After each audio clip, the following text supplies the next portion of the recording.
we're grateful that many of our friends and allies from the region, mainly Southeast Asia, Indonesia, Thailand, Vietnam, Malaysia, and outside the region we have participants from Japan, from Hong Kong, and participants also from outside the region, from Latin America, from Europe, and North America.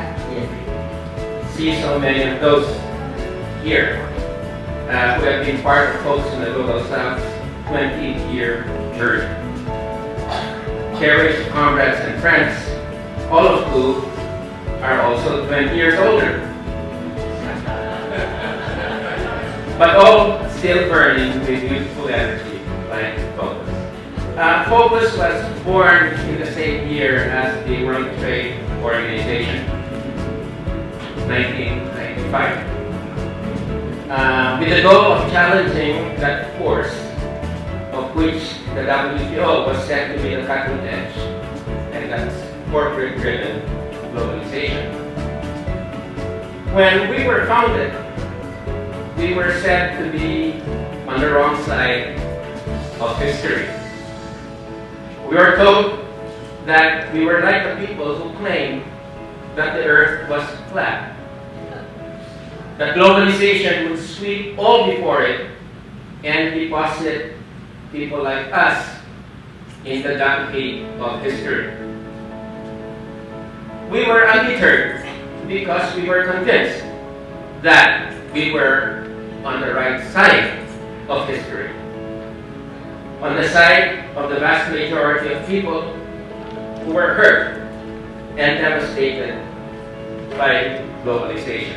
I want to remember those days 20 years ago, and it's amazing and wonderful to see what Focus has become and the importance that it continues to have and the vision that Walden continues to give it. So it's been an honor to be associated with Focus since the first small loan until today.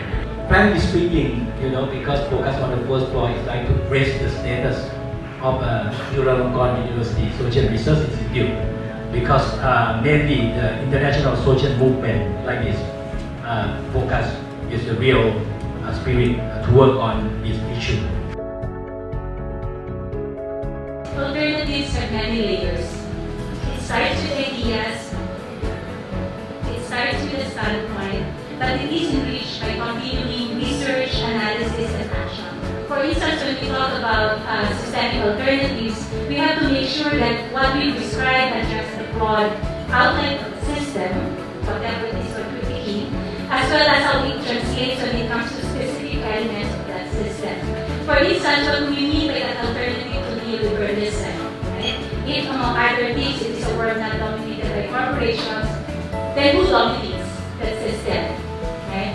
Or is it a system that is defined by domination of all? How does this look like in space that's not traditionally influenced or defined by corporations like family relations?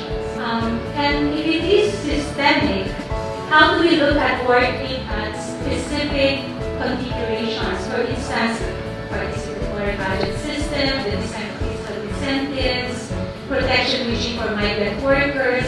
An interesting way of defining alternatives is in terms of challenging power relations, existing power relations, delegitimating the existing power relations, and also reconfiguring in the way that we want to, or civil society wants to, or people's movement wants to reconfigure the existing power relations in the very different challenges that we are confronted with. So that's the most important issue we're looking at alternatives is the kind or the new power arrangements that we would like to see, say 5 years from now, 10 years from now, or 15 years now, and we work backwards. This new power arrangement that we have. อะไรของประชาชนเองคิด I was born to be poor. I was born inside the slum area, and asking for what is alternative for what? It's very difficult as a normal person to answer this question. But actually, if we ask what we need, if you ask what we need, since the beginning of my work and the movement, even within my own community, what we were trying to get or what we hope for. Firstly, we want to have a good place to live, right? We have to have the safe place to live. Throughout the time, in my 20 years of struggle, many people died, they passed away, the generation already passed, and we now recognize that we cannot go alone anymore in our movement. We have to join together. เพราะเราเป็นคนจนเมืองนะคะ ถ้าเมืองจะเจริญได้ไงถ้าไม่มีคนจน So, but at least, after we are fighting more or less for alternatives, right, for the better thing, for the life. We have reached some level of success. At least right now, we were able to get the owner of the land who declared their right over the land that we need to give back some land. We are living in a time in Asia where the governments and most governments in most regions are set upon dividing the people, and I think the positives come from the people themselves who are reaching out to build linkages on a host of issues, finding commonalities where governments insist that there are none. In Asia, we actually have all of the geographic, economic, political, cultural, and gender factors for increasing vulnerabilities for climate change. I'd like to start with gender. I think we all know that in Asia, patriarchy is deeply embedded. Well, they were saying that we are 2/3 of the world's population, but that also means more than 2/3 of the world's poor. I think we really need to discuss, and the global conjuncture also already changed and focus presence more stronger here in Asia. And now, like our colleagues from UP mentions, we would never know that globalist project really need more meaningful and even more meaningful forces to fight, to struggle for humanity beyond humans. So in that sense, I think Focus has given us, although small, but given big space of engagement throughout. One is development should ensure that we are not distanced from our close connection, unity, and care with nature.